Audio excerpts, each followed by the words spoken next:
Welcome to our channel. నేను మీ తేజ. ప్రస్తుతం మనతో పాటు సీనియర్ జర్నలిస్ట్ దాము బాలాజీ గారు ఉన్నారు. ఆయనతో మాట్లాడు. సార్ నమస్తే. నమస్తే.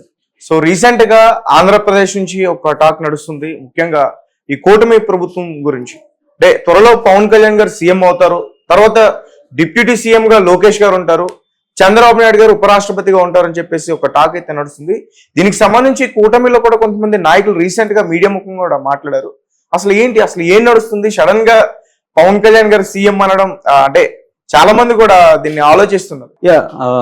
కూటమిలో కుమ్ములాట లేదా అంతర్గతంగా ఒక సివిల్ వార్ నడుస్తుంది, సివిల్ వార్ కాదు, కోల్డ్ వార్ నడుస్తుంది అనేది ఇప్పుడు వినిపిస్తుంది. దీనికి ప్రధాన కారణాలు ఏంటి అనేది చూస్తే రీసెంట్గా పవన్ కళ్యాణ్ టీటీడీకి సంబంధించి తిరుమల అక్కడ తిరుపతిలో తొక్కిసలాటకు సంబంధించి పవన్ కళ్యాణ్ ఒక అడుగు ముందుకేసి అంతకు ముందంతా కూడా ఇబ్బంది పెడుతున్నాడు ఈ గవర్నమెంట్ని రకరకాలుగా. అంటే తెలుగుదేశం నాయకత్వంలోని కూటమి ప్రభుత్వంలో జరిగే మంచి పనులేమో తన అకౌంట్లో వేసుకుంటున్నాడు, అక్కడ జరిగే తప్పులేమో నాకు సంబంధం లేదు, మీదే తప్పులు అని చెప్తున్నాడు. దానివల్ల ఏమవుతుందంటే తాను ఒక రెబల్లాగా, తాను ఒక ప్రతిపక్ష నాయకుల్లాగా తప్పుల్ని తాను సహించనన్నట్టుగా ఒక బిల్డప్ ఇచ్చుకొని జనంలో కానీ మొత్తం కేడర్లో కానీ తన ఎలివేట్ చేసుకుంటున్నాడు పవన్ కళ్యాణ్. అది క్లియర్ కనబడుతుంది డే 1 నుంచి కూడా. అంటే ఫస్ట్ పోలీసులు తన మాట వినట్లేదు, వైసీపీ వాళ్ళని అరెస్టులు చేయట్లేదు, నేను హోంశాఖ తీసుకుంటే ఎలా ఉంటుంది పరిస్థితి అని డైరెక్ట్గానే అనితకు వార్నింగ్ ఇచ్చాడు. దాంతో అనిత వెళ్ళి కలిసి ఆయనకి సారీ చెప్పి ఆయన ఇగోని సాటిస్ఫై చేశారు. దాని తర్వాత లడ్డు విషయంలో కూడా చంద్రబాబుకి వస్తున్న మైలేజ్ని తాను ఓవర్టేక్ చేసి తను ప్రాయశ్చిత్త జీవిత అనౌన్స్ చేసి 11 రోజులు తన అకౌంట్లోకి దాన్ని తీసుకోగలిగాడు. దాని తర్వాత ప్రతి విషయాన్ని అక్కడెక్కడో కడప జిల్లాలో వైసీపీ వాళ్ళు ఒక అధికారిని కొడితే అక్కడికి వెళ్ళిపోయి అనౌన్స్ చేశాడు. తర్వాత జనవరి నుంచి తాను పల్లె నిద్ర చేస్తానని కూడా అనౌన్స్ చేస్తున్నాడు. సో రీసెంట్గా తిరుపతి వెళ్ళి చంద్రబాబు యాక్చువల్గా అక్కడికి వెళ్లాల్సింది ఎవరు? చంద్రబాబు. దాని మీద నివేదిక తెప్పించుకోవడం అవన్నీ, ఎందుకంటే చంద్రబాబు 14 ఏళ్ళు సీఎంగా ఉన్న అనుభవం ఉంది, రాజకీయాల్లో 45 ఏళ్ళ అనుభవం ఉంది ఆయనకి. అందువల్ల క్రైసిస్ మేనేజ్మెంట్ ఎలా చేయాలని చంద్రబాబుకు తెలుసు. ఇలాంటి వందలాది క్రైసిస్లు ఆయన చూశాడు. సో ఒకటి జరిగిన తర్వాత ఏం చేయాలో ఆయనకి ప్రోటోకాల్ అవన్నీ వచ్చు కాబట్టి ఆయన ఏం చేశాడు, వెళ్ళి నివేదిక అడిగాడు, అధికారులతో అంతా మాట్లాడాడు, ఇమీడియట్ స్టెప్స్ తీసుకున్నాడు. 3 అధికారులను ట్రాన్స్ఫర్ చేశారు, 2 అధికారులను సస్పెండ్ చేశాడు. అది ఆయన చేశాడు. కానీ ఇతను వెళ్ళి చంద్రబాబు సమక్షంలో కాకుండా సపరేట్గా వెళ్ళి దీనికి సారీ చెప్పమని బిఆర్ నాయుడు సారీ చెప్పాలా లేదని చంద్రబాబు డిసైడ్ చేయాలి. ఎందుకంటే ఆయన సీఎం, పవన్ కళ్యాణ్ ఒక మంత్రి. డిప్యూటీ సీఎం అనేది రాజ్యాంగబద్ధమైన పదవి కాదు, అది ఓన్లీ పొలిటికల్గా కొంత స్టేటస్ని పెంచడానికి కోసం ఇచ్చేది తప్ప అది రాజ్యాంగబద్ధ పదవి కాదు అది. సో పదవి కానప్పుడు ఆయన ఒక అందరిలాగా ఆయన కూడా మంత్రి, రెండోది ఒక పార్టీకి లీడర్ కాబట్టి వెళ్ళడం తప్పు కాదు. కానీ ఈ ప్రభుత్వం నియమించిన ఒక అధికారిని సారీ చెప్పమని ఇతను చంద్రబాబు అక్కడ ఉన్నాడు, చంద్రబాబు డీల్ చేస్తున్నాడు, సారీ చెప్పమన్నాడు. అది కూడా బిఆర్ నాయుడిని ఎవరు నియమించారు? లోకేష్ నియమించారు. లోకేష్ మనిషి బిఆర్ నాయుడు, అక్కడ టీటీడీ చైర్మన్. అంటే లోకేష్ నియమించిన బిఆర్ నాయుడు దగ్గర సారీ చెప్పించడం ద్వారా పవన్ కళ్యాణ్ తానే వీళ్ళందరికంటే లోకేష్ కంటే కూడా నేనే పవర్ఫుల్ అని నిరూపించదలుచుకున్నాడు. లేకపోతే అక్కడ ఏమీ విషయం లేదు. సో ఎందుకంటే బిఆర్ నాయుడు సారీ చెప్పాల్సిన అవసరం లేదు, చెప్తే చనిపోయిన వాళ్ళు వస్తారా అని మాట్లాడిన వ్యక్తి మళ్ళీ ప్రెస్ మీట్ పెట్టి సారీ చెప్పాడంటే పవన్ కళ్యాణ్ పట్టు ప్రభుత్వం మీద క్లియర్గా అర్థమవుతుంది. దీనివల్ల ఏమైందంటే ఈ స్థాయికి వెళ్ళేసరికి చంద్రబాబు కూడా ప్రెజర్ పెరిగింది, ఇటు కుటుంబం నుంచి ఇటు పార్టీ నుంచి. మీరు పవన్ కళ్యాణ్కి కానీ ఇంపార్టెన్స్ ఇస్తా వెళ్తే అతనేమో మీకు యాంటీగా ఒక పక్క తెలుగుదేశాన్ని డ్యామేజ్ చేస్తూ అతను తన పరపతిని తన వ్యక్తిత్వాన్ని పెంచుకుంటున్నాడు. సో డ్యామేజ్ చేయకుండా పెంచుకుంటూ ఓకే, కానీ ప్రతిదాన్ని ఇప్పుడు కాకినాడ చూసాము, కాకినాడకి ఈయనకేం సంబంధం?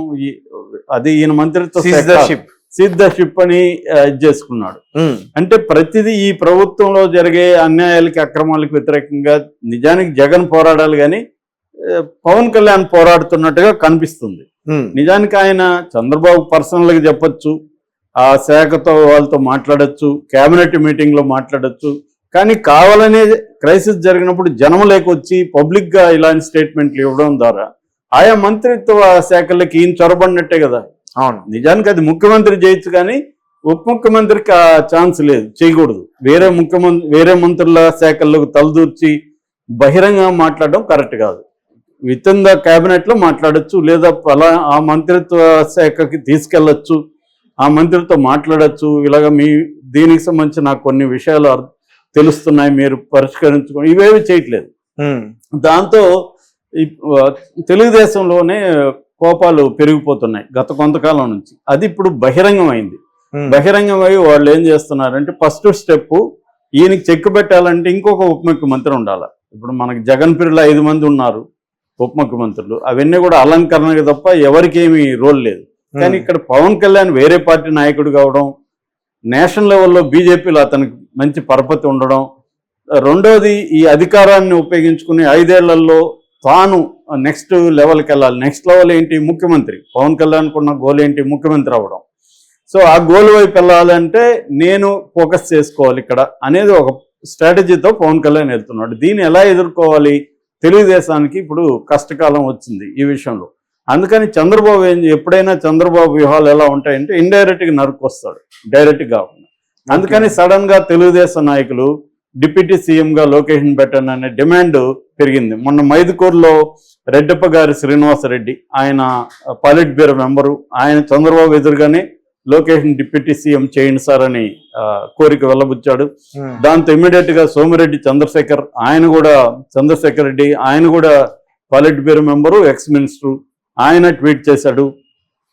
దాని తర్వాత అంతకుముందే మహాసేన్ రాజేష్తో ఇది మొదలైంది. యాక్చువల్గా మహాసేన్ రాజేష్ ఓపెన్ గా చెప్పడంతో ఈ ట్రెండ్ మొదలైంది. దాని తర్వాత త్రిపులార్ రఘురామకృష్ణరాజు డిప్యూటీ స్పీకర్, ఆయన సీఎం కూడా డిప్యూటీ సీఎం కూడా లొకేషన్ ఉండాలన్నాడు. రీసెంట్ గా పిఠాపురం వర్మ. సో ఇలాగా అంతకుముందు సోషల్ మీడియాలో మాత్రమే ఇది ఉన్నది. ఇప్పుడు పాలిట్ బ్యూరో మెంబర్లు, డిప్యూటీ స్పీకరు, ఎక్స్ మినిస్టర్ ఈ స్థాయికి వెళ్ళిపోయింది. సో దీంతో జనసేన వాళ్ళు కౌంటర్ చేయడం మొదలు పెట్టారు. మంచిదే, లోకేష్కి ఇవ్వండి డిప్యూటీ సీఎం, మేము వద్దని లేదు. మా పవన్ కళ్యాణ్కి సీఎంగా ఇవ్వండి. 2.5 years పవన్ కళ్యాణ్ సీఎం ఉంటాడు, 2.5 years చంద్రబాబు ఉంటాడు. అప్పుడు మీరు డిప్యూటీ సీఎం పెట్టుకోండి. ఇప్పటివరకు డిప్యూటీ సీఎం అనేవాడు ఎవడికి తెలిసేది కాదు. పవన్ కళ్యాణ్ ఆ పోస్టుని ఎలివేట్ చేయగలిగాడు. కాబట్టి నువ్వు కూడా నీ పని విధానంతో నువ్వు ఎలివేట్ కా, మేమేం వద్దనలా ఎవరిని లొకేషన్. అంతేగాని మా వాడిని చెక్ పెట్టడానికి మీరు ట్రై చేస్తే మేము ఒప్పుకోము. సో ఈయన సీఎంగా చేయండి, చంద్రబాబుని ఉపరాష్ట్రపతితో లేకపోతే బీహార్ గవర్నర్గా పంపించండి అని వాళ్ళు చెప్పడం మొదలు పెట్టారు. ఓకే, సో ఇది ఒక క్రైసిస్కి దారితీస్తుందా? లేదు, వైసీపీ వాళ్ళు ఏం చెప్తున్నారంటే ఇదంతా కూడా డైవర్షన్ డ్రామా, అంటే వీళ్ళేవి కూడా మెయిన్ హామీలు ఏవి కూడా నెరవేర్చలేదు. 6 గ్యారంటీలు వీళ్ళు ఏవో చెప్పారు, 6 హామీలు నెరవేర్చలేదు. కాబట్టి దాన్ని డైవర్ట్ చేయడానికి ఈ డ్రామాను తీసుకొస్తున్నారు. ఉత్తి డ్రామా, వీళ్ళ మధ్య ఏం గొడవలు లేవేమి లేవు, కావాలనే ఇది తీసుకొస్తున్నారు అని. ఎందుకంటే ఈ ట్రెండ్ ఒకప్పుడు కాంగ్రెస్ లో ఉండేది, వాళ్ళే కొట్టుకునేవాళ్ళు. ప్రతిపక్షాలకు ఏం చేయాలో తెలియదు. ఇప్పుడు నేను మాట్లాడుతున్నా, నా చెత్త ఉపన్యాసం ఎలా ఉందని నేనే అన్నాను అనుకో, ఇంక నీకు అనడానికి ఛాన్స్ లేదు కదా. నువ్వు అనాలి నీ చెత్త ఉపన్యాసం అని. నేనే అనేసాను అనుకో, నీకు ఉండదు అనమాట. ఇది ఒక టాక్టిక్ అనమాట. అంటే వాళ్ళే కొట్టుకుంటుంటే ఇంక జగన్ ఏం చేయాలి? సో పవన్ కళ్యాణే ప్రతిపక్ష పాత్ర పోషిస్తే జగన్ వీక్ అయిపోతాడు కదా ఆటోమేటిక్ గా. జగన్ జనంలోకి వెళ్తానని అనౌన్స్ చేశాడు, పవన్ కళ్యాణ్ కూడా ఇమీడియట్ గా అనౌన్స్ చేశాడు. సో జగన్ కి వచ్చే మైలేజీ సగం పైన పవన్ కళ్యాణ్కి వెళ్ళిపోతుంది. ఎందుకంటే వాళ్ళ మీడియా కూడా బలంగా ఉంది కాబట్టి. ఈ క్రైసిస్ అంటే తెలుగుదేశం కూటమిలో ఒక క్రైసిస్ ఉన్నట్టుగా డ్రామా ఆడి జగన్కి ఏమీ మైలేజ్ రాకుండా చూసుకొని మొత్తం డిస్కషన్ అంతా దీని చుట్టే ఉండడం వల్ల జనాల్ని డైవర్ట్ చేసి తాము పథకాలు అమలు చేయట్లేదన్న దాని మీద ఫోకస్ చేయకుండా, నిజానికి పవన్ కళ్యాణ్ నిజంగా రెబల్ గా ఉండాలంటే ఆయన ఏం మాట్లాడాలి? నేను గ్యారంటీ ఇచ్చాను జనాలకి పథకాలు అమలు చేస్తానని, మీరు పథకాలు అమలు చేయండి అని కదా అడగాలి పవన్ కళ్యాణ్. నిజమైన ప్రజల తరపున ఆయన ఉంటే అది అడగట్లేదు పవన్ కళ్యాణ్.